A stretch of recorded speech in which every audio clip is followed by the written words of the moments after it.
I had 3 seconds to decide where to hide before my ex saw me, and I chose the worst possible place.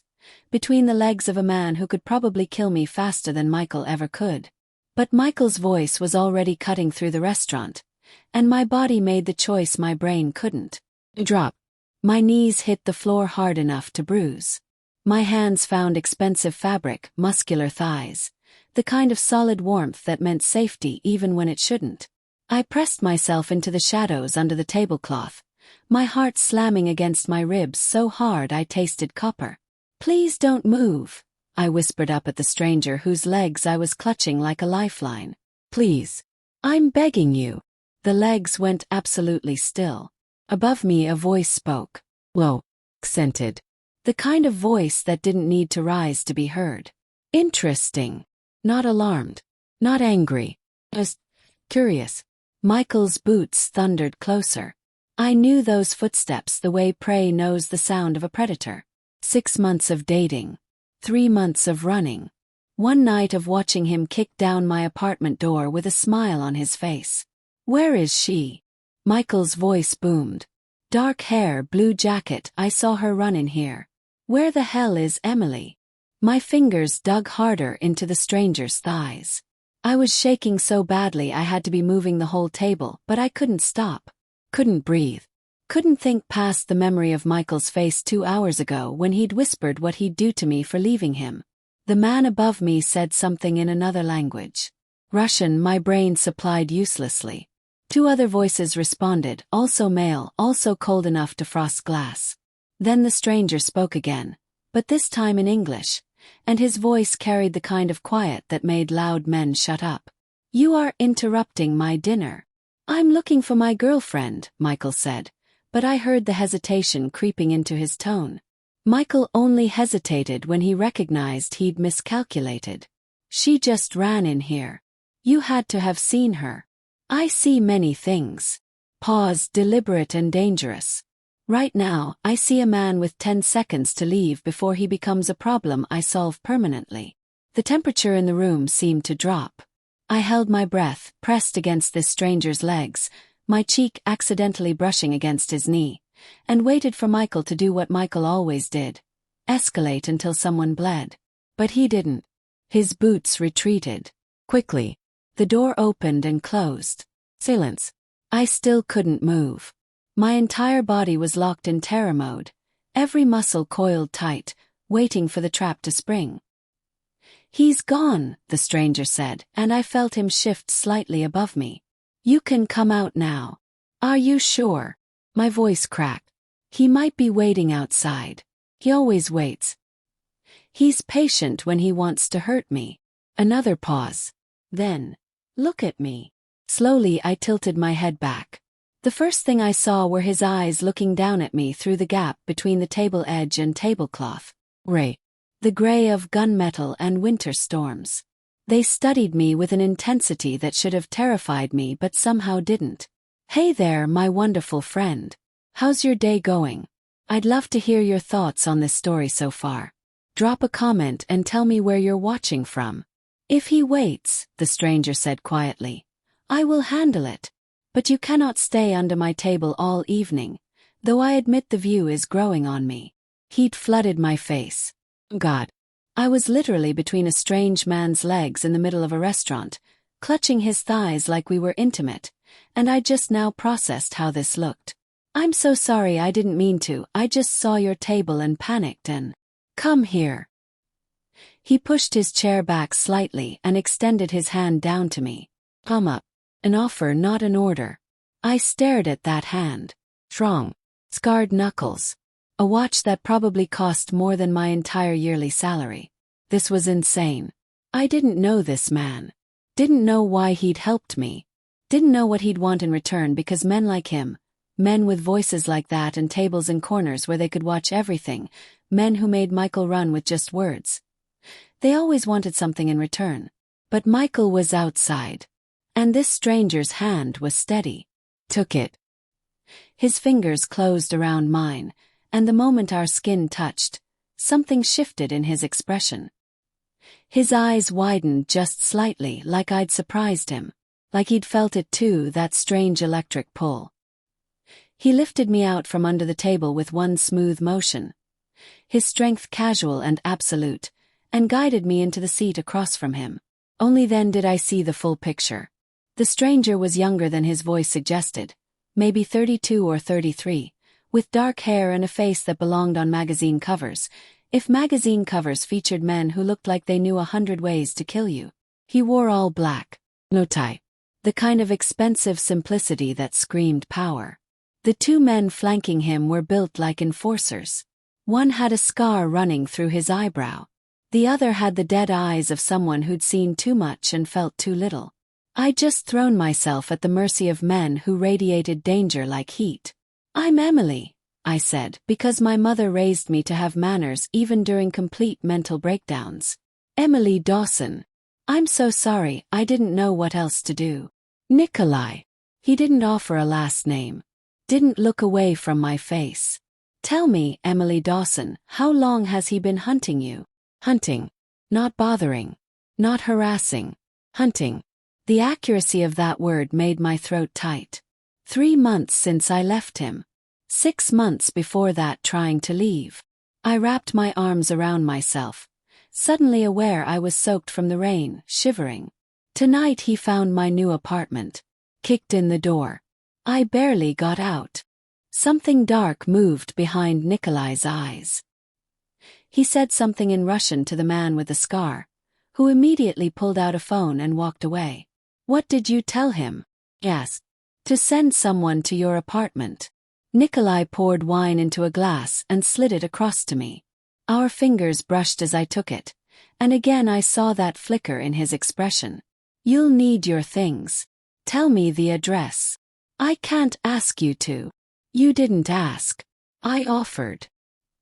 He leaned back, studying me like I was a puzzle he couldn't quite solve. "And I very rarely offer anything." I gave him my address because I was too tired to argue, too scared to go back myself, and too desperate to question why a complete stranger was helping me. He relayed it to his associate in Russian, then turned back to me. "You cannot return there tonight. Or any night until this situation is resolved." "Resolved how?" "That depends." Nikolai tilted his head slightly. "How permanent would you like the resolution to be?" The way he said it, calm and casual like he was offering me a choice of wine, made my stomach flip. "I just want him to leave me alone," I whispered. "I want to stop running. Stop being afraid every time I hear footsteps behind me or see a car that looks like his. I want my life back." Nikolai's eyes held mine for a long moment.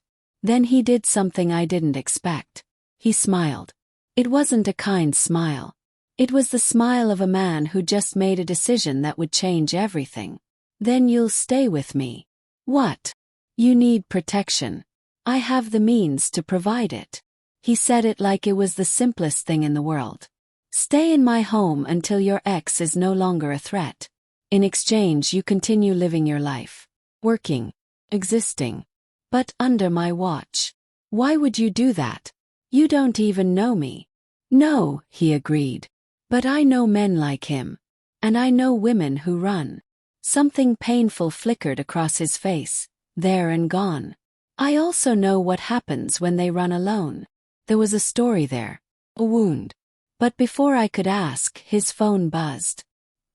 He glanced at it, and his expression hardened. "Your ex is in his car across the street, watching the entrance." Ice ran down my spine. "He'll wait all night," I said numbly. "He has before." Nikolai stood in one fluid motion and extended his hand again. "Then we leave through the back. My car is waiting. I can't just go home with a stranger. That's insane. More insane than hiding between my legs 10 minutes ago." That almost smile again. "You've already trusted me with your safety once, Emily. Trust me once more." I looked at his hand. At his storm gray eyes. At the two dangerous men flanking him who clearly followed his orders without question. Every rational part of my brain screamed that this was a terrible idea. But Michael was outside. My door was broken. I had nowhere else to go and $300 to my name.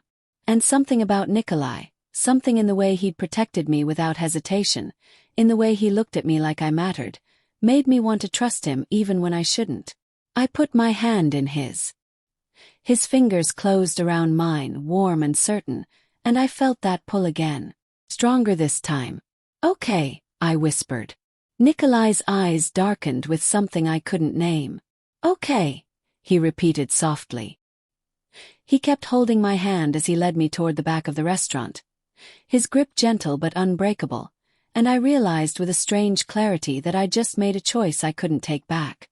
I'd run from one dangerous man straight into the arms of another. The difference was, this one made me feel safe. God help me. The car was exactly what I should have expected. Black, sleek, and so expensive I was afraid to breathe on the leather seats. Nikolai slid in beside me, close enough that I could smell his cologne. Something dark and woodsy that probably cost more than my rent. The man with the scar took the driver's seat.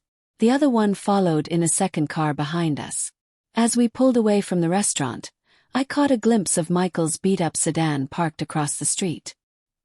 He was inside, his face illuminated by his phone screen, waiting like a spider in a web. We drove right past him. He never looked up. "He didn't see us," I whispered, something like relief flooding through me. "He saw what I wanted him to see," Nikolai said. "A service vehicle leaving through the back. Nothing worth his attention." I turned to look at him. "You planned that? The exit route? Everything?" "I plan everything, Emily." He met my eyes. "It's how I stay alive." The weight of that statement settled over me. Stay alive. Like it was a daily concern. Like death was a regular possibility in his world. "What do you do?" he asked. "For work, I mean." His lips curved slightly. "I manage certain business interests. Import-export. Distribution networks." It was the vaguest answer I'd ever heard, and somehow that told me everything. "That's not a real answer," I said quietly. "No," he agreed. "It's not." We stared at each other in the dim light of the passing street lamps. I should have been terrified. Should have demanded he let me out of the car. But something in his honesty, in his refusal to lie even when a lie would be easier, made me trust him more, not less. "Are you going to hurt me?" he asked. "No." No hesitation. Absolute certainty. "Never." "Why not?" His eyes darkened. "Because I know what it looks like when someone breaks a woman piece by piece. And I would burn the world down before becoming that man." There it was again. That wound. That story behind his eyes. Before I could push further, the car turned into a gated driveway. The gates opened automatically, and we drove up a long, tree-lined path to a house that made me forget how to breathe. It wasn't a house. It was an estate. 3 stories of stone and glass, lit from within like something out of a dream. Or a nightmare depending on who owned it. "You live here?" asked stupidly. "I exist here," Nikolai corrected. "Living is something different." The car stopped at the front entrance. The driver opened Nikolai's door, and Nikolai stepped out, then turned and offered me his hand for the 3rd time tonight. I was starting to recognize the gesture as something habitual for him. Old-fashioned. Deliberate. I took it because I was also starting to crave the steadiness of his grip. He led me up marble steps and through doors that probably weighed more than me. Inside was just as breathtaking. High ceilings. Art that looked museum quality. Furniture that whispered old money and older power. A woman appeared from a side hallway. Older, maybe 60, with sharp eyes and gray hair pulled into a neat bun. She took one look at me, soaking wet and shivering, and her expression softened immediately. "Nikolai," she said with a thick Russian accent. "What have you brought home now?" "A guest, Katya." Nikolai's voice warmed in a way I hadn't heard before. "Emily Dawson, meet Katya Volkov. She runs my household and my life, though she'll deny the second part." "I do not deny truth," Katya said, but her eyes twinkled. Then she focused on me, and her expression shifted to concern. "You are wet and cold. Come, we fix this." She moved toward me with the efficiency of a general commanding troops, But Nikolai's voice stopped her. Katya. She stays in the East Wing. The Blue Room. Something passed between them. Katya's eyebrows rose slightly. The Blue Room, she repeated. You are certain? Yes. Another waited pause. Then Katya nodded and turned to me with a gentle smile. This way, dear child. We get you warm and fed, yes. I looked back at Nikolai. He was watching me with that same intense focus, like I was something rare he couldn't quite categorize. Go, he said softly. Katya will take care of you. I have calls to make. About what? His smile was razor-sharp. Your ex-boyfriend. By morning, he will no longer be a problem. The casual way he said it sent ice and heat through me simultaneously. What are you going to do to him? Nothing he hasn't earned. Nikolai stepped closer, and suddenly the space between us felt charged. Do you want to know the details, Emily? Or do you want to sleep tonight without nightmares? I should have demanded answers. Should have insisted on knowing exactly what I'd agreed to by coming here. But I was so tired, so scared. And the way Nikolai was looking at me like he'd move mountains to keep me safe, made me want to just surrender to someone else's strength for once. I don't want to know, I whispered. Something like approval flickered in his eyes. Smart girl. He reached out and tucked a strand of wet hair behind my ear. His fingers lingering against my cheek for just a moment. Sleep well, Emily Dawson. Tomorrow we discuss the terms of your stay. Then he turned and walked away, pulling out his phone, switching back to Russian as he disappeared down a hallway. Katya watched him go, then looked at me with an expression I couldn't read. Come, she said again, gentler this time. The Blue Room has not been opened in 3 years. This is important what he does for you. Why hasn't it been opened? Katya's eyes grew sad. It was his wife's favorite room. He closed it after she died. The words hit me like a punch. A closed room now being opened for me. I can stay somewhere else, I said quickly. I don't want to. He chose this room for you, Katya interrupted. Nikolai chooses nothing by accident. If he opens this door, it means something. She led me up a sweeping staircase and down a long hallway. At the end, she opened a door to reveal a room that stole my breath. It was beautiful. All soft blues and creams, with windows overlooking gardens I couldn't quite see in the darkness. Massive bed. Fireplace already lit. Doors leading to what looked like a bathroom bigger than my old apartment. On the bed was a selection of clothes. My size. How? I started. Nikolai texted while we drove, Katya said.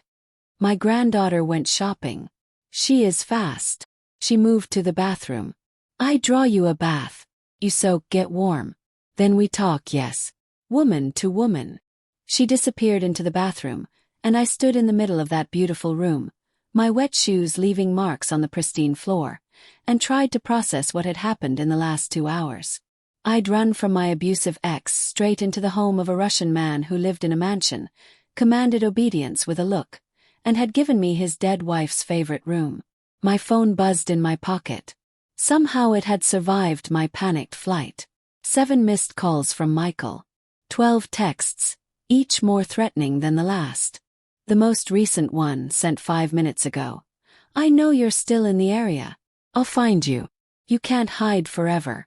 You're mine. My hands started shaking again. Then my phone buzzed with a new message. Unknown number. You're safe now. Leap. Tomorrow we ensure you stay that way. N. I stared at that message, at the simple confidence in those words, and felt something crack open in my chest. For 3 months, I'd been alone in my terror. Facing Michael by myself. Running by myself. Surviving by myself because I'd learned young that the only person you could really count on was yourself. But Nikolai had helped me without asking for anything in return. Had brought me to his home. Had given me his protection like it was the simplest thing in the world. Why? What did he want from me?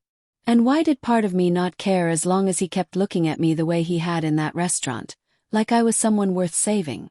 Katya emerged from the bathroom, steam billowing out behind her. The bath is ready. Get in before it cools. He paused at the door. You are wondering why he helps you, yes? He nodded. Her expression grew distant, sad. 3 years ago, Nikolai's wife was killed. He was not there to save her. Every day since, this eats at him. She met my eyes. Tonight, he saw a woman in danger. And this time he could help. This time he was not too late. So I'm what, some kind of redemption project? The bitterness in my voice surprised me.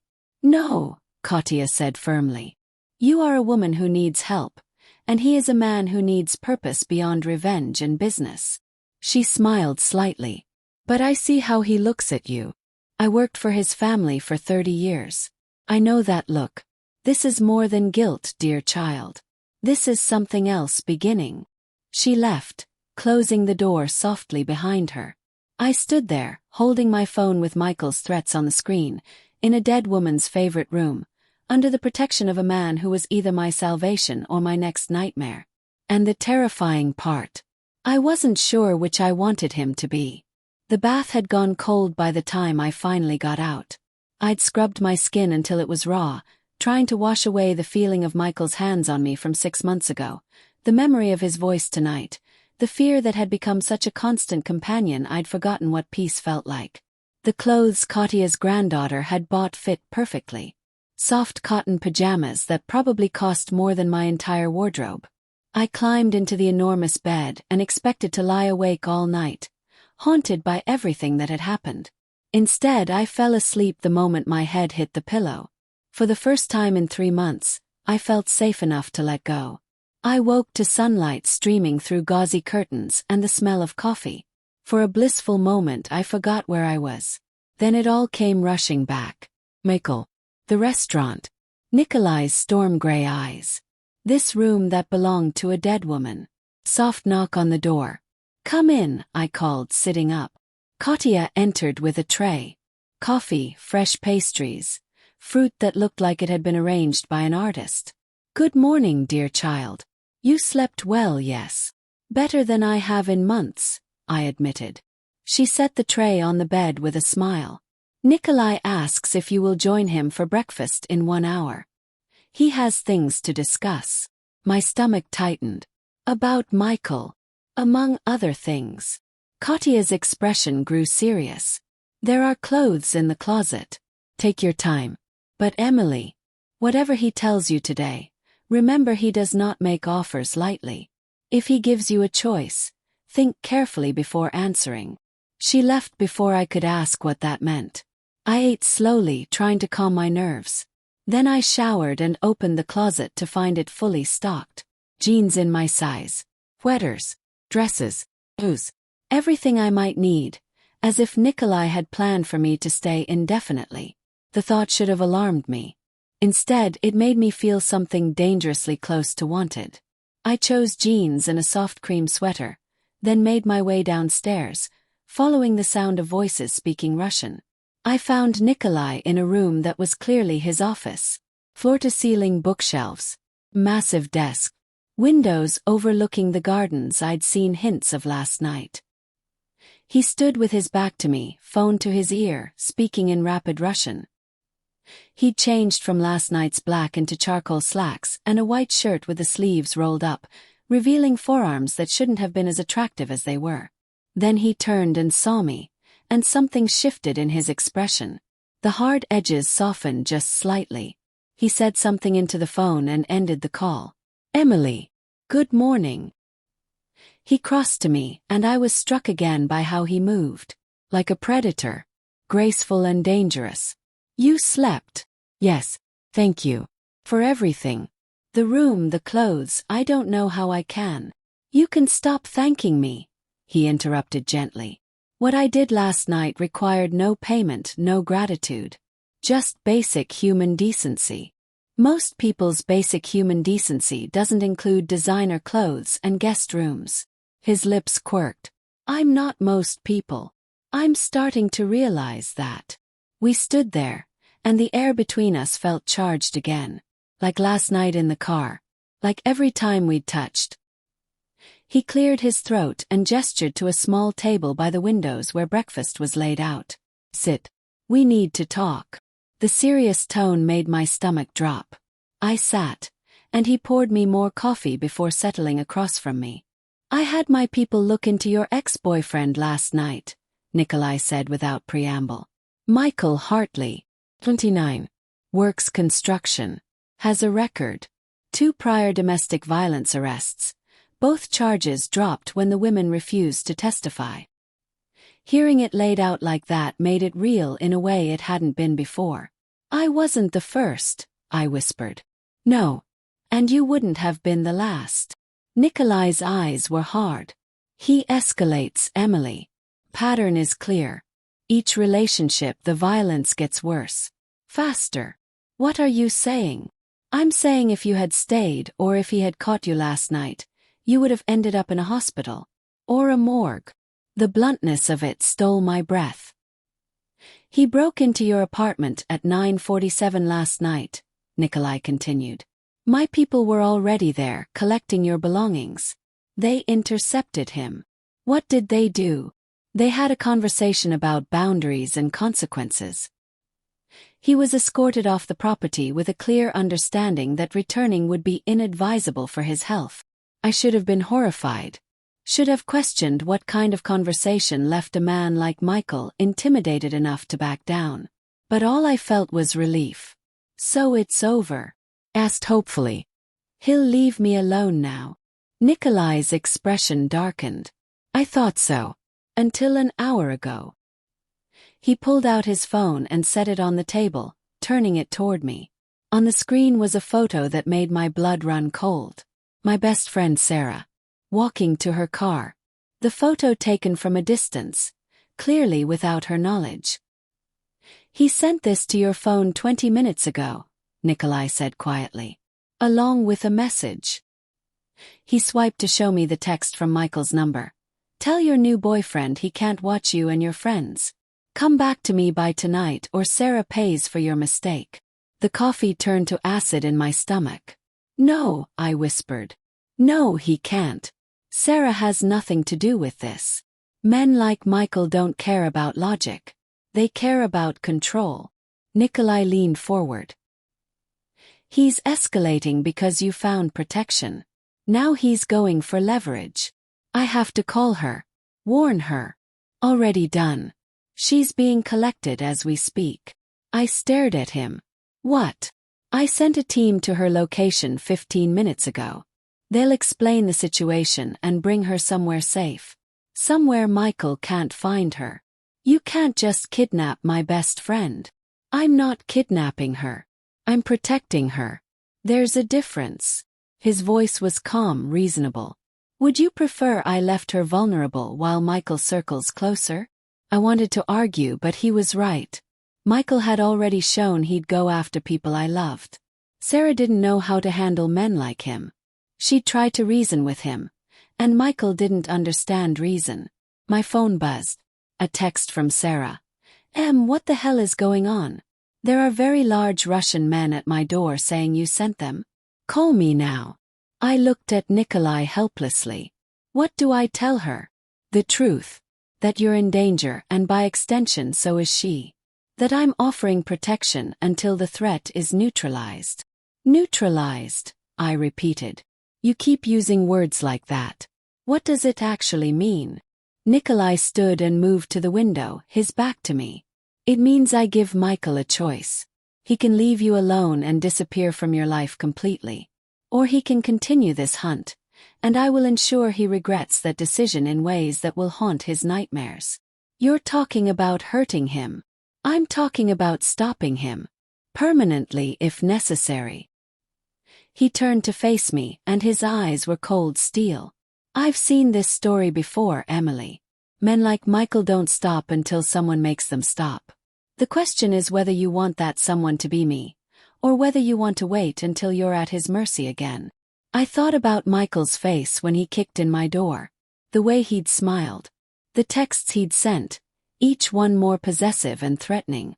I thought about Sarah, innocent in all this, now in danger because I'd dared to leave. I don't want anyone hurt, I said quietly. Not even Michael. I just want this to be over. Then stay here, under my protection. Let me handle Michael my way. Nikolai moved closer, crouching down so we were eye level. I'm offering you something precious, Emily. Freedom from fear. But it comes with a price. What price? You trust me completely. You follow my rules for your safety. You don't leave this property without my people accompanying you. You let me into your life fully until this threat is eliminated. His eyes searched mine. And you accept that the methods I use to protect you may not be methods you'd choose yourself. You're asking me to let you do terrible things on my behalf and not question it. I'm asking you to let me keep you alive. He reached out slowly, giving me time to pull away, and took my hand. I know this is not ideal. I know you don't want to be dependent on a stranger. But Michael made this chess game, not you. Now you need to decide if you want to play it alone, or if you want a partner who knows how to win. His thumb traced circles on my palm, and I felt that pull again. That gravity. Why are you doing this? Yes. Really? It can't just be guilt over your wife. Something painful flickered across his face. You're right. It's not just that. He paused, seeming to choose his words carefully. When I saw you under my table last night, terrified and desperate, something in me recognized something in you. We're both running from ghosts, Emily. Mine are just further in the past. What ghosts? The ghost of a man I used to be. Before I built all this. He gestured at the room, the estate beyond. I came from nothing. Fought my way up through blood and violence. Made myself into someone powerful enough that no one could hurt me again. But power doesn't heal old wounds. It just builds walls around them. And I'm what? A crack in your walls. His smile was sad. You're the first thing in 3 years that's made me feel something other than empty. The honesty of it hit me square in the chest. My phone buzzed again. Michael this time. 6 p.m. deadline, Emily. You or Sarah. Choose. Nikolai saw my face change and took the phone gently from my hand. He read the message, and his jaw tightened. He's forcing your hand, Nikolai said quietly. Trying to make you panic. Make you sloppy. It's working. Then let me make this simple. Nikolai set down my phone and took both my hands in his. Stay with me. Let me protect you and Sarah. Let me end this. In return, I ask only that you trust me and follow the security protocols I set. For how long? Until Michael is no longer a threat. Weeks. However long it takes. And then you're free to go. Back to your life. Your apartment. Your independence. I won't hold you here against your will. His eyes darkened. Though I hope by then you might choose to stay anyway. The implication hung in the air between us. This wasn't just about protection anymore. Maybe it never had been. This is insane, I whispered. I don't even know you. No. But you trusted your instincts last night when you hid at my table. Trust them again now. He squeezed my hands gently. I won't let him hurt you, Emily. Or anyone you love. But I need your consent to do what's necessary. I looked at our joined hands. At his face so beautiful and dangerous. At the conviction in his eyes. I thought about Michael's deadline. About Sarah in danger. About 3 months of running that had gotten me nowhere except more afraid. I thought about how Nikolai had made Michael run with just his voice. How safe I'd felt sleeping in his house. How something in me came alive when he looked at me. This was a precipice. Once I stepped over, there was no going back. Okay, I whispered. I'll stay. I'll trust you. Just please keep Sarah safe. Nikolai's eyes flashed with something fierce and possessive. You have my word. He stood, pulling me up with him. And for a moment we stood close enough that I could feel the heat of him. No one will touch you or anyone you care about. I promise you this, Emily Dawson. On my life. Then his phone rang, shattering the moment. He answered in Russian, listened, and his expression went cold in a way that made my stomach drop. What? I asked when he hung up. What's wrong? Michael isn't working alone anymore, Nikolai said quietly. He just contacted the Volkov family. They're my rivals. He's offering them information about my movements in exchange for help getting to you. Why would they care about me?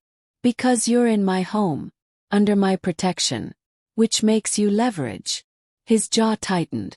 Michael just turned this from a personal problem into a professional war. The weight of that settled over me like ice. I've put you in danger, I whispered. I should leave. I should.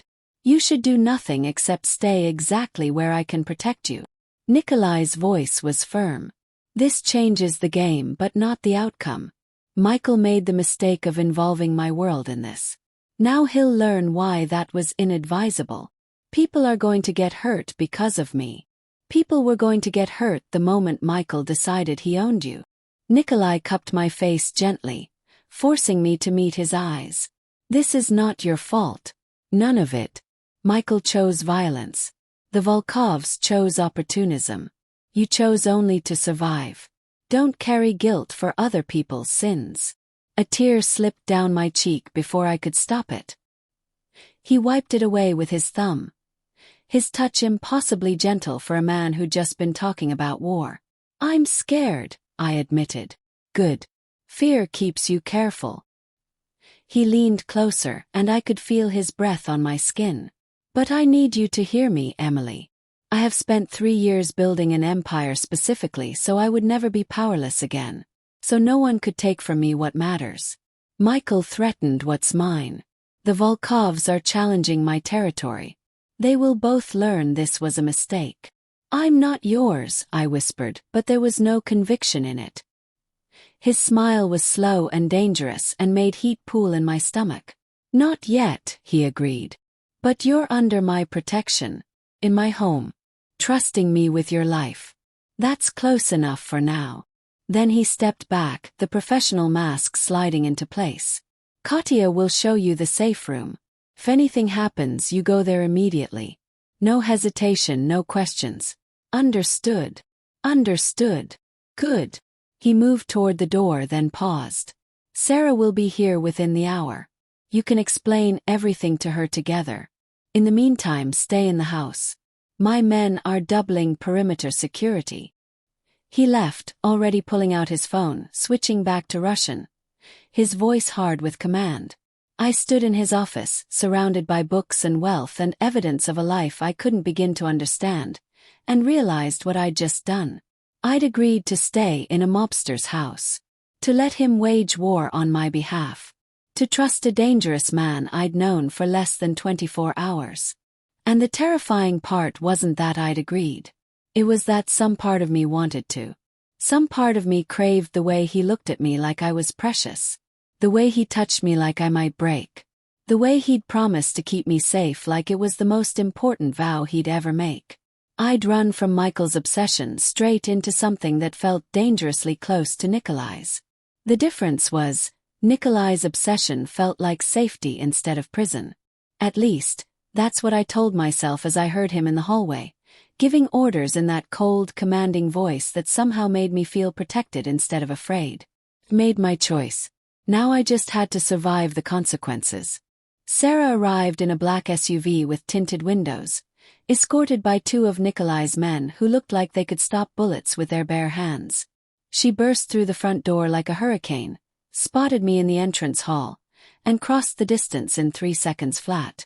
What the actual hell, Emily? She grabbed my shoulders, her eyes scanning me for injuries. Russian bodyguards. Threats from Michael. You're hiding in some crime lord's mansion. Start talking. Now. I can explain. You better explain, because I just got pulled out of my morning coffee run by 2 men the size of refrigerators who told me my life was in danger because of your ex-boyfriend. Her voice was rising. Michael. The same Michael I told you to leave 6 months ago. That Michael. Sarah, please just. Miss Brennan. Nikolai's voice cut through the tension like a knife. He'd appeared at the top of the stairs, descending with that predatory grace. I apologize for the dramatic extraction. But the threat to your safety was immediate and credible. Sarah turned to face him, and I watched her eyes widen slightly, because that was the effect Nikolai had. He walked into a room and the air itself paid attention. "You must be the mysterious benefactor," Sarah said, recovering quickly. She'd always been braver than me. "Nikolai, I'm guessing." "Correct." He reached the bottom of the stairs and extended his hand. "Nikolai Morozov, Emily is under my protection.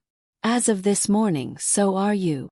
Sarah shook his hand, her journalist instincts clearly activating. "Morozov, that's a Russian name. What exactly do you do, Mr. Morozov?" "I manage business interests that occasionally attract unwanted attention." His smile was polite and revealed absolutely nothing. "Currently, Michael Hartley has become unwanted attention. For both of you." "He sent a picture of me to Emily's phone," Sarah said flatly. "With a threat." "Yes. Which is why you're here." Nikolai gestured toward the sitting room. "Perhaps we should discuss this somewhere more comfortable." 5 minutes later, we were seated in a room that looked like it belonged in a palace. Sarah sat next to me on an antique sofa, her hand gripping mine, while Nikolai took a chair across from us. Katya appeared with tea and pastries, gave me an encouraging smile and disappeared again. "Okay," Sarah said, turning to me. "Explain. Everything. Starting with how you ended up here." So I told her. The broken door. Running to the restaurant. Hiding under Nikolai's table. His offer of protection. Michael's escalation. All of it. Sarah listened in silence, her expression growing darker with every sentence. "That psychotic bastard," she breathed when I finished. Why didn't you call me? I would have been in danger just like you are now," I interrupted. "I was trying to keep you out of it." "Well, that worked great," Sarah muttered. Then she looked at Nikolai. "So what's the plan? How do we stop Michael?" "We remove his ability to threaten you," Nikolai said simply. "I have people monitoring his movements. He can't approach either of you without my knowledge." "For how long? We can't hide here forever." "No. But you can stay here until Michael is no longer a problem." Something cold flickered in Nikolai's eyes. "Which will be soon." Sarah and I exchanged glances. She'd caught the same thing I had. The implication beneath his words. "Define no longer a problem," Sarah said carefully. "He'll be given a choice. Leave the city and never contact Emily again. Or face consequences he won't enjoy." "You're talking about threatening him." "I'm talking about ensuring he understands the cost of continued harassment exceeds any possible benefit." Nikolai leaned forward. "Miss Brennan, I understand your concern. But men like Michael respond to only one language. Superior force. Reasoning with him is what Emily tried for 3 months. It didn't work." Sarah looked at me. You're okay with this?" Was I? 24 hours ago I would have said no. Would have insisted on restraining orders and police intervention and doing things the legal way. But I tried the legal way. Michael had violated 2 restraining orders. The police couldn't do anything until he actually hurt me. And by then it would be too late. "I'm tired of being afraid," I said quietly. "And I'm tired of him winning." Sarah's expression softened. She squeezed my hand. "Okay. Then I'm staying too. You're not doing this alone." "Sarah, you don't have to. You're my best friend. Where you go, I go. End of discussion." She turned to Nikolai. "I assume you have room for one more." His lips quirked. "I have 14 bedrooms. I think we can accommodate you." Something in his voice made me look at him sharply. Was that amusement? Relief? Good. Sarah sat back, crossing her arms. "Now tell me the real story. Who are you really, Nikolai Morozov? And what does Emily's presence in your home actually mean?" For a moment, I thought Nikolai wouldn't answer. Then he surprised me. 3 years ago, my wife was killed because I wasn't there to protect her. I've spent every day since building the means to ensure I'm never that powerless again. His eyes found mine. Last night I had the chance to protect someone. Took it. What it means is still being determined. The honesty in that statement made my breath catch. Sarah looked between us, and I watched understanding dawn on her face. "Oh," she said softly. "Oh, this is complicated." "Yes," Nikolai agreed. "But uncomplicated situations rarely matter." Before anyone could respond, one of Nikolai's men appeared in the doorway. He said something in rapid Russian. Nikolai's expression hardened. "Excuse me," he said, standing. "A situation requires my attention." He left, and Sarah immediately turned to me. "He's gorgeous, clearly powerful, and looking at you like you're the only person in the room. But he's also obviously dangerous. Are you sure about this?" "I'm not sure about anything," I admitted. "Except that when I'm near him, I feel safe for the first time in months. Maybe that's stupid. Maybe I'm trading one cage for another. But at least this cage has someone who looks at me like I matter instead of like I'm property." Sarah's eyes filled with concern. "You're falling for him. I barely know him." "That's not a no." I didn't have an answer for that because she was right. Something was happening between Nikolai and me. Something that felt inevitable and terrifying and necessary all at once. "Just be careful," Sarah said quietly. "Men who save you can also trap you. Sometimes it's hard to tell the difference until it's too late." Her words echoed in my mind over the next 3 days. Because Nikolai's protection turned out to be thorough, comprehensive, and suffocating in its completeness. Guards rotated shifts outside the house. Cameras monitored every entrance. No one came or went without Nikolai's explicit approval. Sarah and I were safe, yes. But we were also prisoners, even if the prison was beautiful. Nikolai himself was often gone. "Handling Michael," he said. "Managing the situation with the Volkovs." But he always returned in the evenings, and we'd have dinner together. The 3 of us at first, then just Nikolai and me after Sarah claimed exhaustion and disappeared to her room with a knowing smile. Those dinners became the center of my day. We talked about everything. His childhood in Russia, brutal and poor. My childhood in foster care, lonely and uncertain. His late wife, Anna, who'd been his first love and only soft place. My dreams of opening my own bakery someday, of creating something warm and safe. He asked questions like my answers mattered, listened like my words were precious. And slowly, carefully, I felt myself opening to him in ways I hadn't opened to anyone. On the 4th night, he found me in the library at midnight. I couldn't sleep, haunted by dreams of Michael breaking through the walls. "Emily!" Nikolai's voice came from the doorway. He wore dark slacks and a white shirt, unbuttoned at the collar, sleeves rolled up. Casual and devastating. "You should be sleeping." "Couldn't." I curled deeper into the window seat where I'd been watching the grounds. Too many thoughts. He crossed the room and settled beside me, close enough that I could feel his warmth. "What thoughts?" "That I'm hiding while you fight my battles. That Sarah's life is disrupted because of my mistakes. That Michael is still out there, waiting." I looked at him. "That I don't know if I can ever really be free of him." "You can. You will." Nikolai's hand found mine in the darkness. "I promise you this." "You can't promise that. He's obsessed. He won't stop." "Then I'll make him stop." His voice was quiet steel. "Emily, I need you to understand something. I've done terrible things in my life. Things that would horrify you if you knew. But everything I do now, every move I make regarding Michael, I do with surgical precision. He will not hurt you. I won't allow it." "Why?" The question burst out of me. "Why does it matter so much to you? I'm just some random woman you met 4 days ago." His eyes found mine in the moonlight, and what I saw there made my heart stutter. "You stopped being random the moment you trusted me enough to hide at my table," he said quietly. "You stopped being just some woman the moment I saw your fear and recognized it. And you became something dangerously important to me the moment you smiled at me over dinner, and I realized I'd been waiting 3 years to feel something again." "Nikolai, I know this is fast. I know it's complicated. I know I have no right to feel this way about someone I've known for days. His thumb traced circles on my palm. But I've lived long enough to know that some connections don't follow timelines. Some people just fit. We don't fit, I whispered, but there was no conviction in it.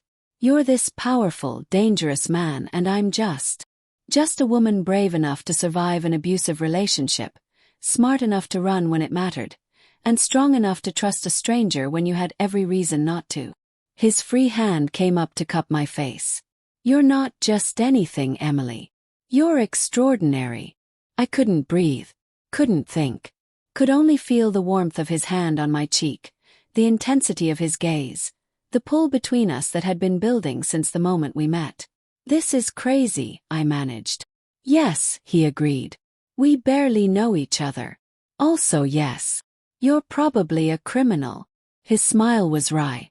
Definitely yes. Then why does this feel right? Because sometimes the world makes sense in ways logic can't explain. He leaned closer and I could feel his breath on my lips. Tell me to stop, Emily. Tell me this is too fast, too much, too complicated. Tell me no and I'll walk away. I'll still protect you, still keep you safe. But I'll keep my distance. I should have said no. Should have put up boundaries. Should have protected my heart from another man who could break it. But Nikolai wasn't Michael. Michael had made me small. Nikolai made me feel seen. Michael had controlled through fear. Nikolai protected through choice. Michael had taken. Nikolai offered. Don't stop, I whispered. He kissed me. It was gentle at first, questioning, giving me space to pull back. But when I leaned into him instead, something broke loose in both of us. His hand tangled in my hair. Mine fisted in his shirt. The kiss deepened. 3 years of his loneliness meeting 3 months of my fear and creating something desperate and necessary. When we finally broke apart, both breathing hard, he rested his forehead against mine. This complicates things, he murmured. Everything about this situation is already complicated. True. His smile was soft, real, the first genuinely unguarded expression I'd seen from him. But this kind of complication I don't mind. We stayed like that for a long moment, wrapped in each other, the world outside forgotten. Then his phone buzzed. He pulled it out, glanced at the screen, and went absolutely still. What? I asked, fear spiking through the warm haze. What's wrong? Michael. Nikolai's voice was cold again, the softness gone. He just tried to break into my downtown office. My men intercepted him, but he was armed, Emily. With a gun. Ice flooded my veins. Oh God. He's escalating faster than anticipated. Nikolai stood, pulling me up with him. The Volkovs are pushing him, feeding his obsession. This is becoming unstable. What do we do? You stay here. Under guard. I'm going to end this tonight. His eyes were hard. No more warnings. No more chances. Michael made his choice. Nikolai, what are you going to do? He cupped my face, kissed me once more, hard and possessive. What I should have done 3 days ago. I'm going to make sure he can never threaten you again. Then he was gone, striding out of the library, already barking orders in Russian. I stood there, my lips still tingling from his kiss, my heart racing with fear and something that felt dangerously like love, and wondered what I'd unleashed. I found Sarah in her room, pacing. Did you hear? She asked the moment I walked in. About Michael. Yes. This is getting out of control. Maybe we should just go to the police. Let them handle it. The police can't do anything until he actually hurts me. And by then it might be too late. So we let Nikolai do. What? Beat him up. Kill him. Sarah's eyes were wide. Listen to yourself. You're talking about letting a mobster commit violence on your behalf. I'm talking about surviving. The words burst out of me. I'm talking about not spending the rest of my life looking over my shoulder, jumping at shadows, waiting for Michael to finally finish what he started. I'm tired, Sarah. I'm so tired of being afraid. Sarah's expression softened. She pulled me into a hug. I know. I know you are. I just don't want you trading one nightmare for another. Nikolai isn't a nightmare. Are you sure about that? Or are you just so desperate for someone to make you feel safe that you can't see the danger in him? The question hit too close to home. Before I could answer, Katya appeared in the doorway, her face pale. Girls, come with me. Now. Something in her tone made us both move immediately. She led us down the hall, down a set of stairs I hadn't noticed before, to a reinforced door. Inside, she commanded. The safe room. Why? What's happening? The Volkovs. They're coming here. Nikolai thinks Michael told them about the house layout before he was intercepted. Katya pushed us inside a room lined with supplies, monitors, reinforced walls. You stay here until Nikolai or I come for you. No one else. Understand? How did Michael know the house layout? Sarah demanded. Katya's expression turned grim. That's what Nikolai is trying to determine. She closed the door and we heard locks engaging. Sarah and I stared at each other in the sudden silence. This is insane, Sarah whispered. I know. We're trapped in a panic room while mobsters wage war over you. I know. And you kissed him, didn't you? Nikolai. I can see it on your face. Despite everything, I felt heat rise to my cheeks. Yes, Sarah sighed. What are we going to do? Survive. Like always. We sat on the reinforced bench, and Sarah took my hand. The minutes crawled past. 10, 20, 30. Then we heard it. Gunfire. Distant but unmistakable. Sarah's hand tightened on mine. Oh God! More gunfire. Shouting in Russian.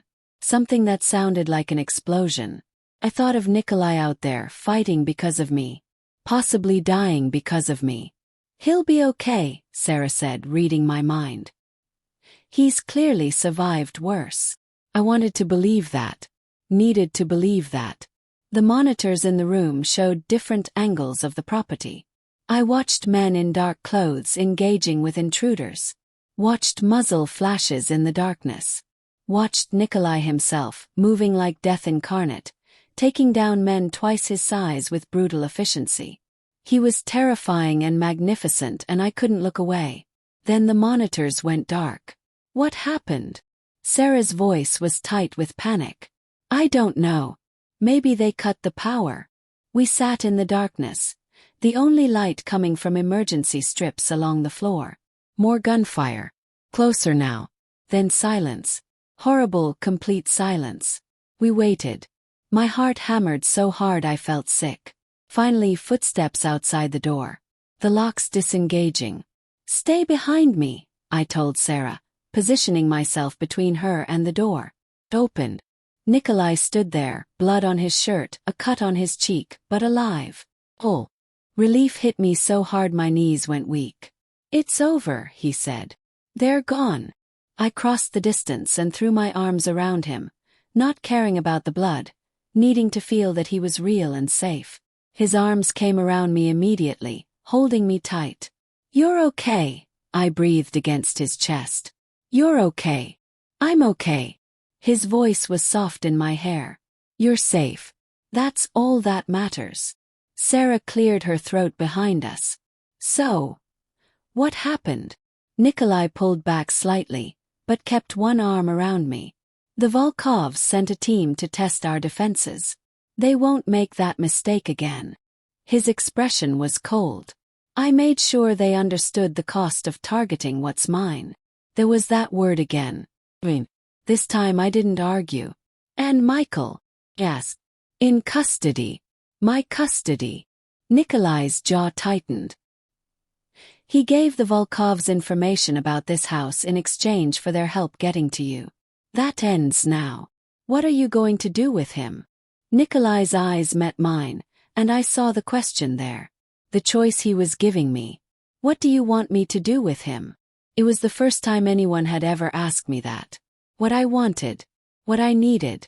Not what the law required or what was right or what was merciful. What would make me feel safe. I want him gone, I said quietly. I want to never have to think about him again. I want him to disappear from my life so completely it's like he never existed. Nikolai nodded slowly. Then that's what will happen. Without killing him, I added.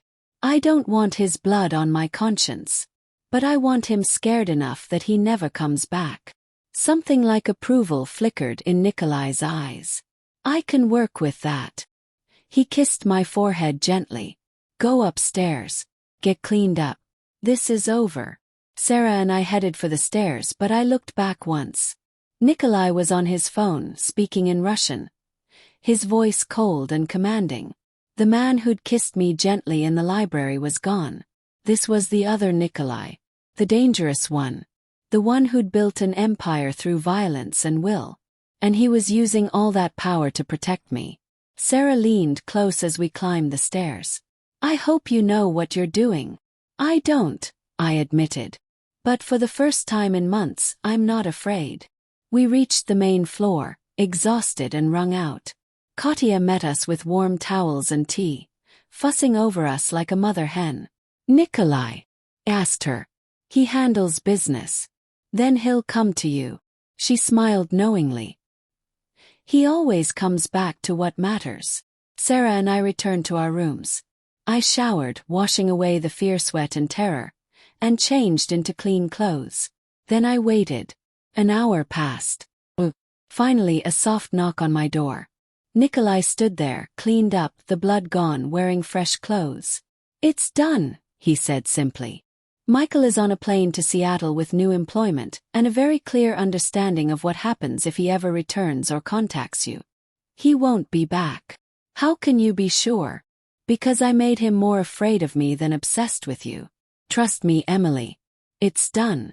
The relief was so overwhelming I started crying. Nikolai crossed the room immediately, pulling me into his arms. Hey, it's over. You're safe now. I know. I couldn't get the words out past the tears. I've been running for so long. I don't know how to stop. Then don't stop. Just change direction. He pulled back to look at me. Stay here. With me. Not because you're in danger, but because you want to. Nikolai. I know it's fast. I know it's insane. But I told you in the library. Some connections don't follow timelines. His thumb wiped away my tears. I'm not Michael, Emily. I won't cage you or control you or make you small. But I will fight for you. Protect you. Worship you if you let me. All I'm asking is that you give us a real chance. I looked at him. This dangerous, beautiful man who'd saved me and opened his home and waged war to keep me safe. I thought about Sarah's warning. About the danger of trading one cage for another. But when I looked in Nikolai's eyes, I didn't see Michael's obsession. I saw possibility. Okay, I whispered. Okay, I'll stay. We'll try. His smile was like sunrise. He kissed me again, slower this time, sweeter, full of promise. When we broke apart, I was smiling through my tears. Get some sleep, he murmured. Tomorrow we start fresh. No more running. No more fear. Just us figuring this out. He left, and I climbed into bed feeling lighter than I had in months. Michael was gone. I was safe. And Nikolai wanted me to stay. Everything was going to be okay.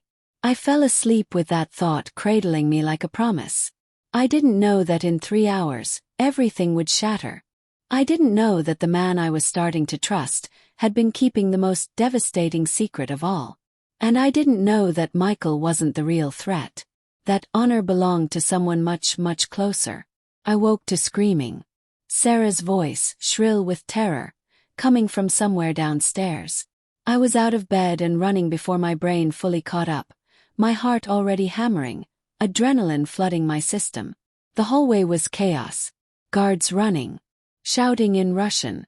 Katya emerging from her room, her face pale. Stay back, she commanded, but I was already at the top of the stairs. Below, in the entrance hall, Sarah stood frozen. 3 men surrounded her. Not Nikolai's men. Strangers. One had a gun pressed to her temple. Emily! Sarah's voice broke. I'm sorry, I'm so sorry, I just went down for water and they were already inside. Quiet. The man with the gun was older, maybe 50, with cold eyes and a cruel mouth. He looked up at me and smiled. There she is. The girl who started a war. Nikolai appeared from the side hallway, flanked by 2 of his men. He was already dressed despite the early hour, and something about his lack of surprise made my stomach drop. Volkov. Nikolai's voice was ice. Breaking into my home. Threatening guests under my protection. Bold moves for a dead man. Bold moves for a man with leverage. Volkov pressed the gun harder against Sarah's head, making her whimper. Call off your dogs, Morozov. We need to talk. All of us. Nikolai's eyes flicked to me, then back to Volkov. Some silent calculation happening behind that cold gaze. Let the blonde go. Emily and I will hear what you have to say. No deal. I keep my insurance until I'm safely out of here. Volkov gestured with his free hand. Living room. Your men stay here. We moved like pieces on a chessboard. Sarah with a gun to her head. Volkov's 2 other men flanking her. Nikolai and me walking ahead into the living room where we'd had tea just yesterday. Felt like a lifetime ago. Sit, Volkov commanded. Nikolai sat on the sofa, his posture relaxed, but I could see the tension in his shoulders. I sat next to him, and his hand immediately found mine. Grounding, reassuring, or possessive. I was starting to lose track of which. Volkov pushed Sarah into a chair across from us, keeping the gun trained on her. Do you know why I'm here, Emily? Volkov asked conversationally. Because you're a psychopath who breaks into people's homes? His smile widened. Because you're valuable. Not for who you are, but for what you represent. I don't represent anything. Oh, but you do. You represent Nikolai Morozov's weakness. His first emotional attachment in 3 years. The crack in his armor. Volkov's eyes gleamed. Do you have any idea what that's worth in our world? Cold dread seeped into my bones. You used Michael, I said slowly, understanding dawning. The escalation. The threats. You pushed him to be more aggressive. You gave him information about Nikolai's office. About this house. You wanted me to need protection so Nikolai would. So Nikolai would do exactly what he did. Take you in. Make you matter to him. Give me the leverage I needed. Volkov looked at Nikolai. You've been untouchable for 3 years, Morozov. No family. No lovers. No weaknesses. You were impossible to move against. Until her. Nikolai's hand tightened on mine. You miscalculated. Emily's presence doesn't make me weak. It makes me motivated. Does it? Even knowing what it cost. Something flickered in Nikolai's expression. What are you talking about? Volkov's smile was cruel. You really don't know. Oh, this is delicious. He pulled out his phone, tapped something and turned it toward us. The screen showed security footage. The timestamp was from 3 hours ago. I watched Nikolai's downtown office. Watched a man I recognized as one of Nikolai's guards opening a side door. Watched him let in 3 armed men. Watched them plant something in Nikolai's private office. Your man Pavel has been on my payroll for 6 months, Volkov said. Waiting for the right opportunity. Emily provided that opportunity.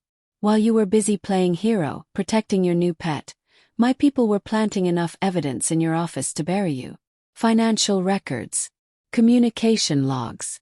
Everything the FBI needs to freeze your assets and indict you on racketeering charges. The air left my lungs. You're lying, Nikolai said, but his voice had lost some of its certainty. Am I? Check your phone. I believe the FBI raided your office about an hour ago. Nikolai pulled out his phone. His face went absolutely still. 47 missed calls, he said quietly. From my lawyer. God. This is because of me, I whispered. You got distracted by protecting me, and they would have moved eventually regardless, Nikolai interrupted, but I could hear the lie in it. No. I stood, pulling my hand from his. He's right. I made you vulnerable. You were focused on Michael, on keeping me safe, and you missed the real threat. This is my fault. Emily, sit down. Your entire empire is being dismantled because you took in a stranger. My voice was rising, hysteria creeping in. Because I hid under your table and you decided to save me, and now you're going to lose everything. I said sit down. Nikolai's voice cracked like a whip. Sep. More from shock than obedience. Volkov was grinning like this was the best entertainment he'd had in years. But wait, he said. There's more. He pulled out a folder from inside his jacket and tossed it onto the coffee table. Open it, he told me. Learn who you've really been trusting. Don't, Nikolai said quietly. Emily, don't open that. The desperation in his voice made my hand freeze halfway to the folder. Why not? Yes. What's in it? Selective truths designed to manipulate you. So there are truths in it. About you. My heart was pounding. What don't I know, Nikolai? He was silent. Sarah spoke up from her chair, her voice shaking. Maybe just open it. If he's hiding something, you deserve to know. Picked up the folder.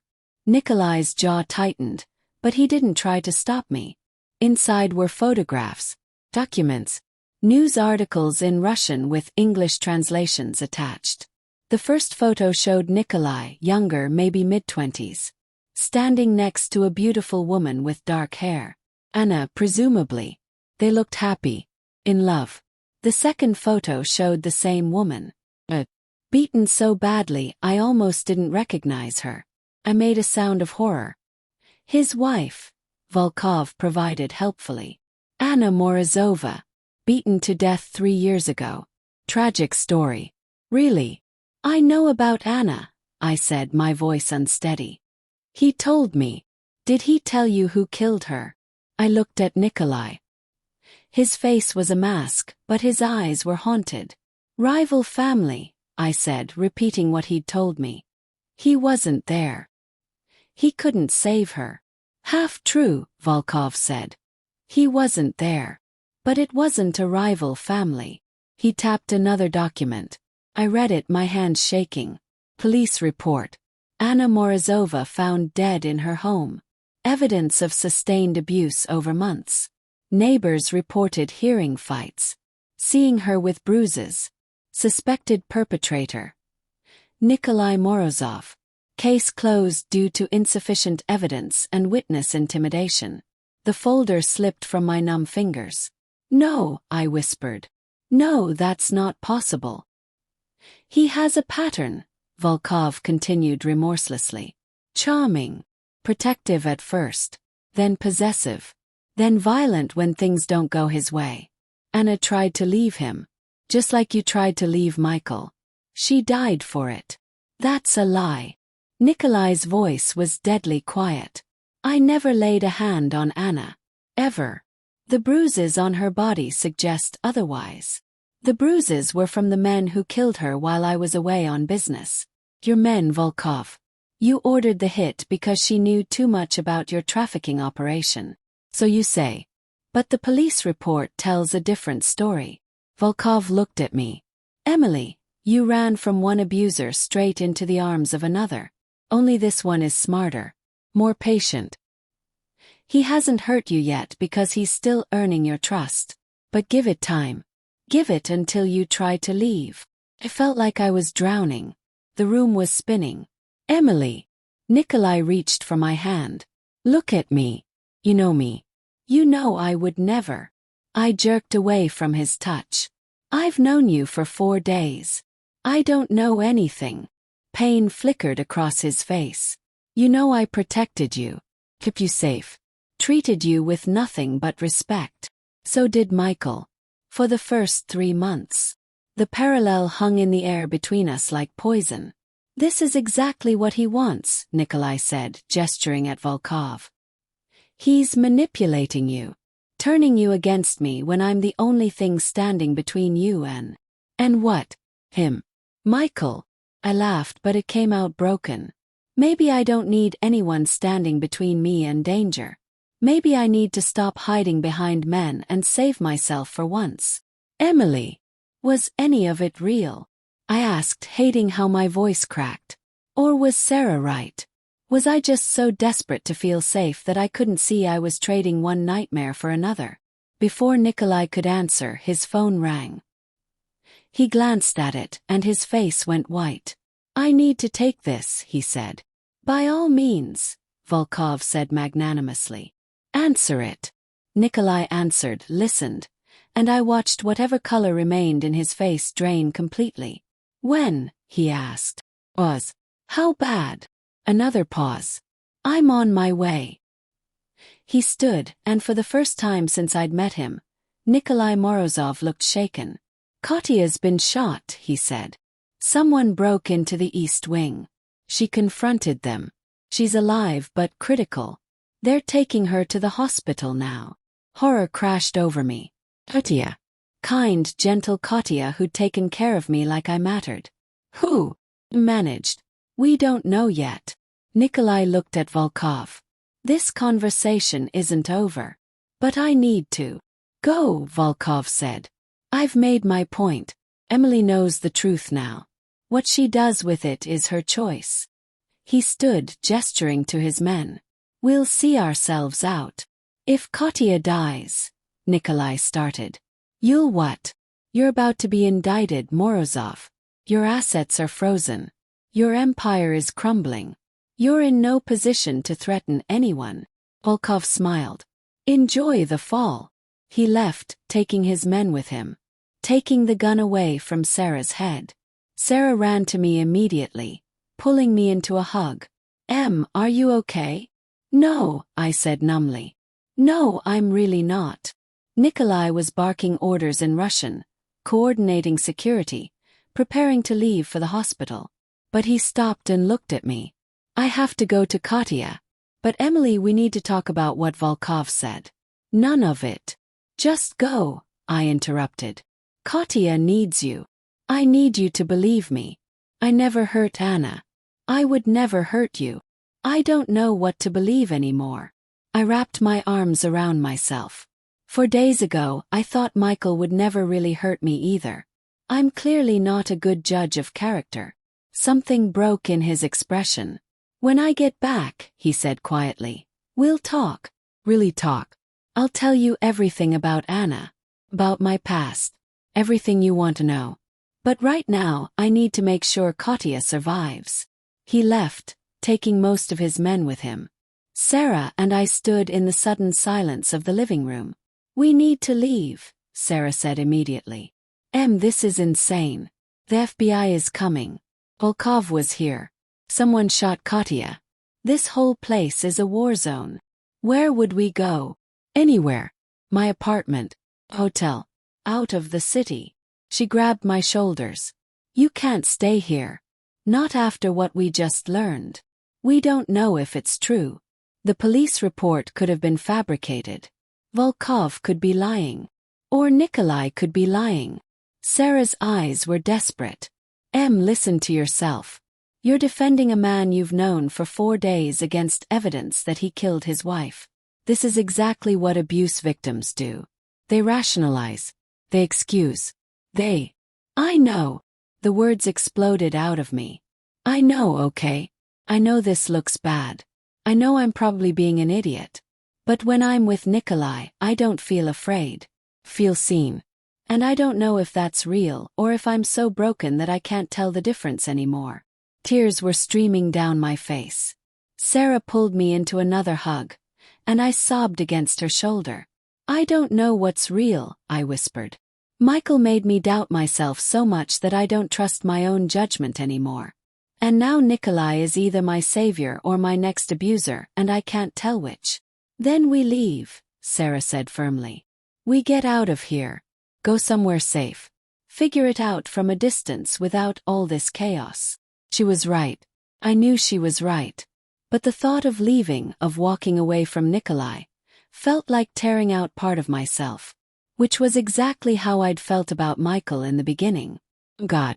One of Nikolai's remaining guards appeared in the doorway. Young guy, maybe 25. He looked nervous. Miss Dawson. I need to ask you something. What? Did you go into the East Wing tonight? Into the Blue Room? No. I was asleep until Sarah screamed. Why? He exchanged glances with another guard. Because whoever shot Katya went straight to your room. They were looking for something. Or someone. Ice ran down my spine. What are you saying? I'm saying the break-in was targeted. Someone wanted access to you specifically. Katya must have interrupted them. Sarah's hand found mine and squeezed tight. Volkov. Yes. Volkov was here when it happened. He has an alibi. The guard shifted uncomfortably. We're trying to figure out who else would want to. His phone buzzed. He answered, listened, and his face went pale. Understood. Yes, sir. He hung up and looked at me with something like pity. That was Nikolai. He says to tell you Michael wasn't on the plane to Seattle. The room tilted. What? Michael Hartley. He never boarded. He's been missing for 3 hours. We don't know where he is. Everything Nikolai had promised. Everything he'd assured me was handled. Michael was gone. I was safe. It was over. All lies. Or all failures. I didn't know which was worse. He's here, I heard myself say. Michael is here. He shot Katya trying to get to me. We don't know that. I know it. My voice was rising toward hysteria. This is exactly what Michael does. He waits. He plans. He comes back when you think you're safe. Oh God, Katya could die because of me. Nikolai's losing everything because of me. This is all my fault. Emily, breathe. Sarah was in front of me, hands on my face. Listen to me. None of this is your fault. Not Michael. Not Volkov. Not any of it. Then whose fault is it? Because people keep getting hurt and the common denominator is me. Sound from the hallway. The step. All 3 guards immediately drew weapons, positioning themselves between us and the door. The footsteps got closer. A figure appeared in the doorway. Michael. He looked terrible. Wild-eyed. Disheveled. And holding a gun. Hello, Emily, he said, his smile wide and wrong. Did you miss me? Sarah screamed. The guards shouted commands. Michael raised the gun. And I realized with horrible clarity that Nikolai had been wrong. You couldn't solve obsession with threats or fear or superior force. Because obsession didn't respond to logic. It only responded to possession or death. And Michael had clearly decided which one he wanted. 4 days, Michael said, his voice eerily calm. You've been playing house with that Russian bastard for 4 days while I've been going insane. Do you have any idea what you put me through? Michael put down the gun. My voice was surprisingly steady. This doesn't have to end badly. You're right. It doesn't. His smile widened. It ends with you coming home with me. Where you belong. Where you've always belonged. The guards were flanking him now, weapons trained. Lower your weapon, one commanded. Now. Michael didn't even look at them. His eyes were locked on me. Tell them to back off, Emily. Or I start shooting. Maybe I start with your blonde friend here. He swung the gun toward Sarah. No. I stepped forward, hands raised. Don't. Please. I'll talk to you. Just don't hurt anyone else. Emily, no, Sarah hissed. But I was already moving toward Michael, slowly, carefully. That's my girl, Michael said approvingly. See. You remember how this works. You do what I say, and no one gets hurt. I was 3 feet away now. Close enough to see the manic gleam in his eyes. Close enough to smell the alcohol on his breath. I've been planning this for weeks, Michael said, almost conversationally. The Russian thought he was so smart sending me away. But I got off that plane in the next city. Came right back. Because you're mine, Emily. You'll always be mine. Okay, I said softly. Okay, I'm yours. So let's just go. You and me. We leave right now, and this is over. Hope flared in his eyes. God, he actually believed me. Really? Really? I held out my hand. Come on. Let's go home. He reached for my hand. And I grabbed his wrist, twisted it exactly like the self-defense class I'd taken had taught me, and screamed, "Now!" The guards moved. Michael's gun went off. Pain exploded in my shoulder, white-hot and devastating. I went down hard, the world spinning. More gunshots, shouting, Sarah screaming my name. Then Nikolai's voice roaring with rage. "Get her to the car! Now!" Strong hands lifting me. The world tilting. Pain like I'd never felt. I caught a glimpse of Michael on the floor, not moving, blood pooling beneath him. Dead or unconscious, I couldn't tell. Then I was in a car, Nikolai's face above me, his hands pressing against my shoulder. "Stay with me," he was saying. "Emily, stay with me. You're going to be fine. You're going to be fine." But his face was white with terror, and I could feel blood soaking through my shirt. "Katya," I managed. "Is she? She's in surgery. She'll make it. You'll both make it." His hands were shaking. "You have to make it. Emily, please. Can't lose someone else. Not like this. Not you." The desperation in his voice should have reassured me. Instead, all I could think about was Anna. Had he held her like this while she bled? Begged her to stay with him? Made promises he couldn't keep? Was I just repeating her story? "I don't know if I can trust you," I whispered. Pain flickered across his face, worse than any physical wound. "I know. But trust this. I will not let you die. I will burn the world down before I let you die." The world was going dark at the edges. "That's what I'm afraid of," I managed. Then everything went black. I woke to the smell of antiseptic and the sound of machines beeping. Hospital. I was in a hospital. My shoulder throbbed with a deep, bone-aching pain, but I was alive. "You're awake." Nikolai's voice, rough with exhaustion. I turned my head to find him sitting beside my bed, still in the blood-stained shirt from last night. Or this morning. I had no idea how much time had passed. "Katya?" asked, my throat dry. "Alive. Recovering 2 floors up." Relief flooded his face. "The bullet missed anything vital. She'll be okay." "Michael." His expression hardened. "Dead. He was shot by my security when he fired at you." I should have felt something. Grief, guilt, relief. But all I felt was empty. "So it's finally over," I whispered. "Yes." Nikolai leaned forward, his hand hovering near mine but not quite touching, like he wasn't sure he had the right anymore. "Emily, about what Volkov said. About Anna.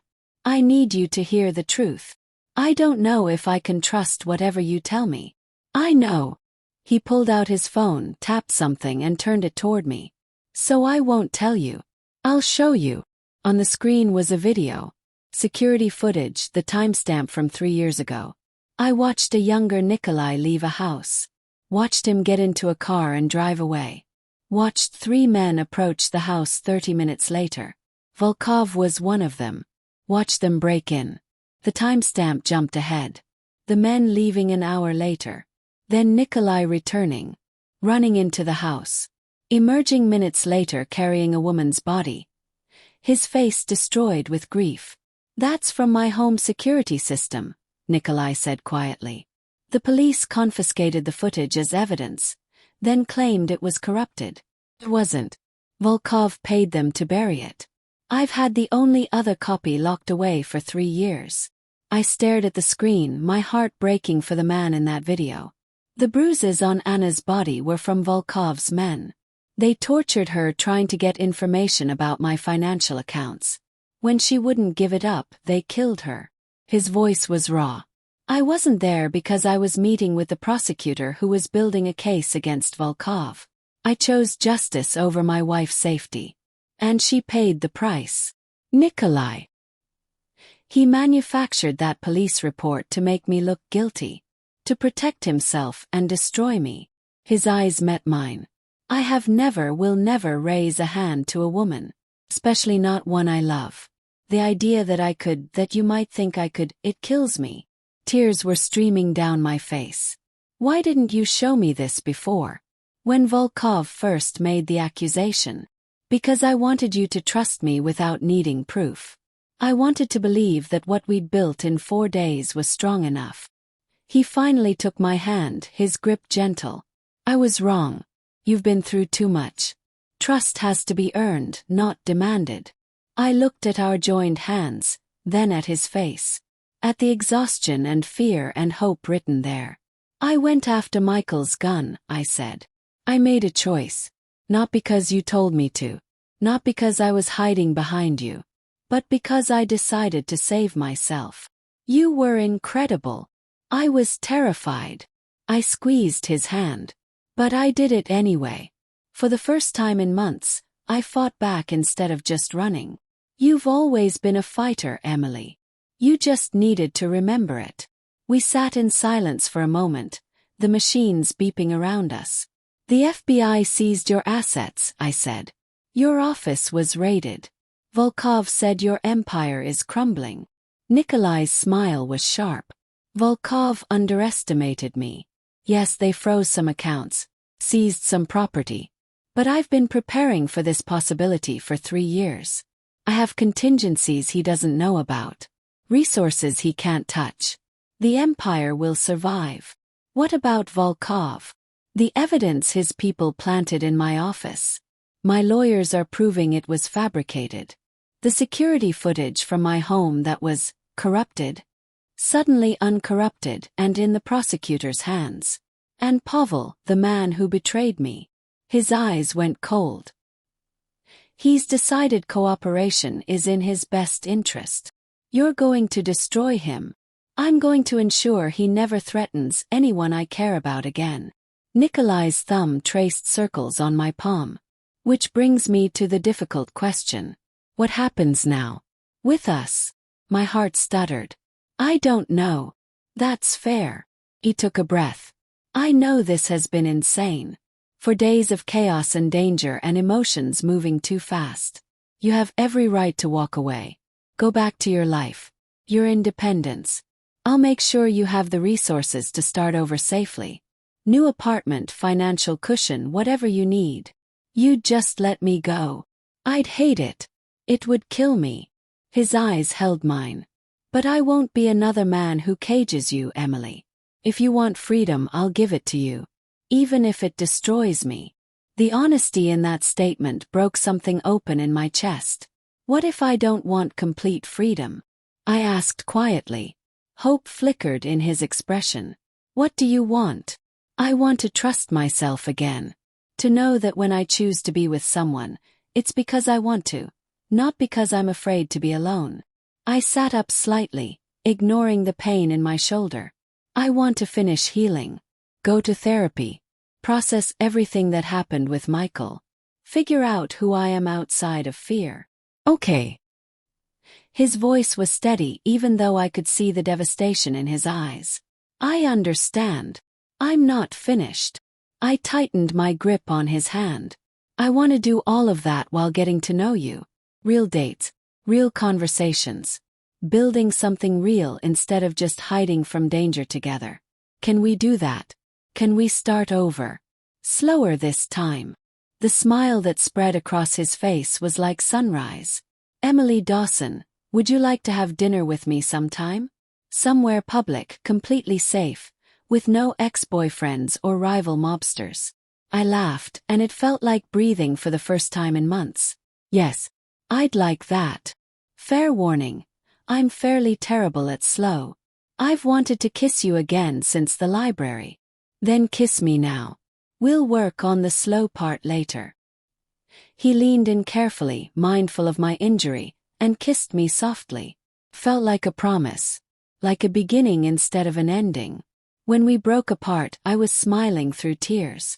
4 days ago, I hid between your legs in a restaurant because I was terrified and desperate and out of options, I said. Best decision you ever made, Nikolai murmured. Actually, I think the best decision I'm making is right now.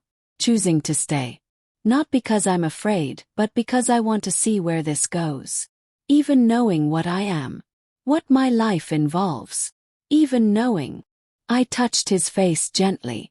You're not Michael, Nikolai. You're not even close. You gave me choices when Michael took them away. You made me feel strong when Michael made me feel small.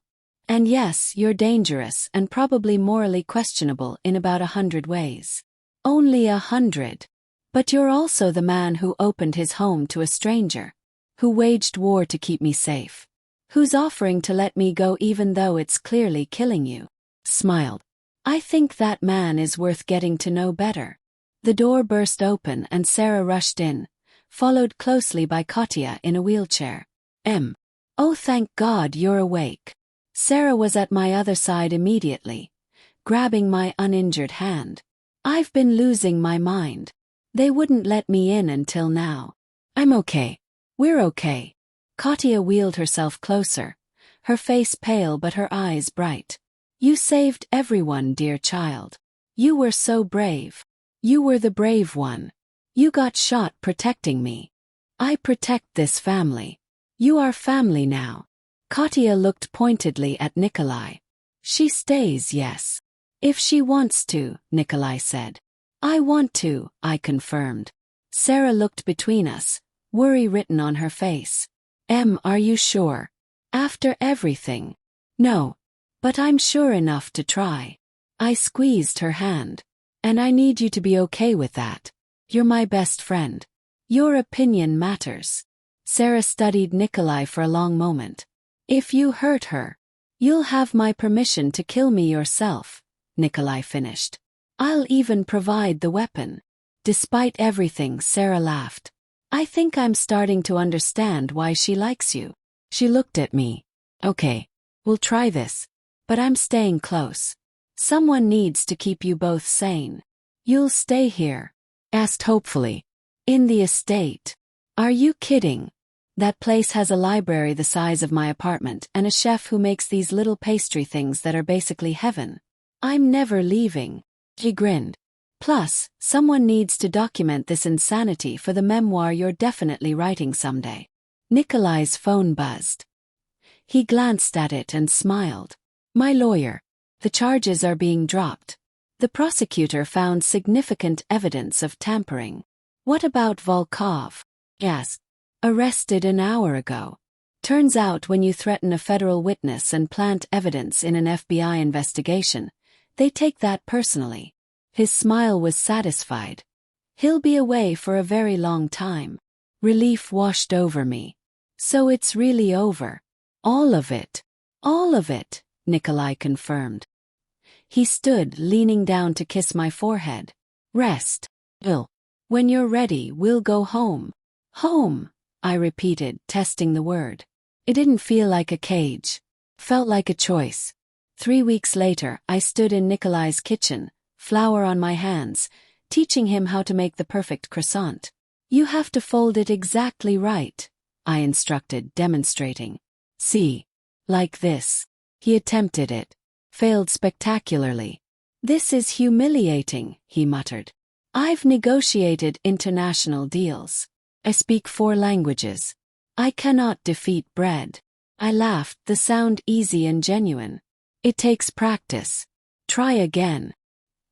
He did, this time under my careful guidance, my hands over his. Better, I said. He turned in my arms, backing me gently against the counter. You know what I'm actually very good at? What? This. He kissed me, slow and deep and perfect. We'd been taking things slower, just like I'd asked. Real dates, long conversations, therapy sessions for both of us. Building trust brick by brick instead of demanding it all at once. But moments like this, when he looked at me like I was his entire world, made the slow burn worth it. I love you, he said against my lips. My heart stopped. What? I love you, Emily Dawson. I know it's too soon. I know we're still figuring this out. But I've known since the moment you trusted me enough to hide at my table. And I'll wait however long it takes for you to believe it. Tears pricked my eyes. I'm not ready to say it back yet. I know. That's okay. But I think I'm getting there. I touched his face. Ask me again in a few months. His smile was brilliant. I'll ask you every day until you're ready. Sarah walked in, saw us, and immediately turned around. Nope. Still too much happiness. It's disgusting. I'll be in the library eating my feelings in pastry form." We laughed as she disappeared.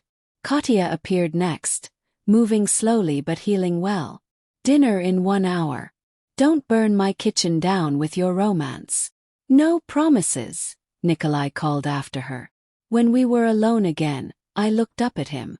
This dangerous, beautiful man who'd saved me and let me save myself. Who'd given me space to heal and time to trust. "Thank you," I said quietly. "For what?" "For not being Michael. For being patient. For letting me find my own strength again. You always had that strength. I just gave you a safe place to remember it." I pulled him down for another kiss, this one full of promise and possibility and something that felt dangerously close to love. 4 days had changed my life. 4 weeks had changed my heart. And for the first time in longer than I could remember, I wasn't afraid of what came next. I was just ready to live it. Outside the window, the sun set over the estate gardens, painting everything gold. Inside, surrounded by the smell of baking bread and the warmth of Nikolai's arms, I finally felt something I'd thought I'd lost forever. Frozen. Not because a man gave it to me, but because I'd fought for it, survived for it, and finally believed I deserved it. The rest would come in time. For now, this was enough.